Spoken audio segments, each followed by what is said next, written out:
एक सरोवर में एक हंस और एक मछली रहते थे। दोनों के बीच अच्छी मित्रता थी। दोनों घंटों एक दूसरे के साथ समय बिताते। रात होने पर मछली सरोवर के तल पर चली जाती और हंस निकट के पैरों पर सो जाता। सुबह होने पर हंस कहीं चला जाता और कुछ समय के बाद मछली से मिलने आता। एक दिन मछली ने हंस से पूछा, मित्र, तुम नित्य कहाँ जाते हो? हंस ने बताया, मैं समुद्र की ओर जाता हूँ। वहाँ बहुत सारी सीप होती हैं।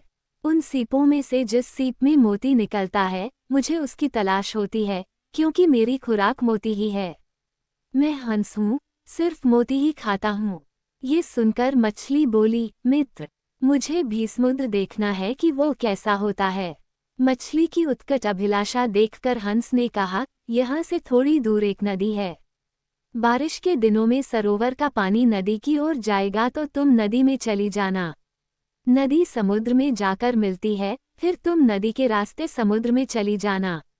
एक दिन जब जोरदार बारिश हुई तो सरोवर का पानी बढ़कर नदी तक पहुंच गया और इस तरह मछली नदी में पहुंच गई। नदी का बहाव उसे समुद्र तक ले गया। मछली ने समुद्र में देखा कि वहां पर लाखों मछलियां तथा कई अन्य खतरनाक जीव हैं। वहां उसका कोई मित्र नहीं था।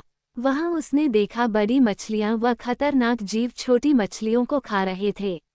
वो किसी तरह वहां अपनी जान बचा पा रही थी, लेकिन उसे पता था कि अब वो यहाँ किसी ना किसी जीव का शिकार अवश्य बन जाएगी।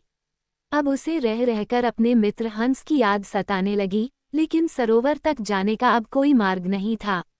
कथा का निहितार्थ है कि कई बार कुछ बड़ा पाने की महत्वाकांक्षा हमारी छोटी छोटी खुशियों को भी छीन लेती हैं। इसलिए अनुपलब्ध के प्रति अत्यधिक आग्रह न रखें और उपलब्ध में ही संतुष्ट रहें।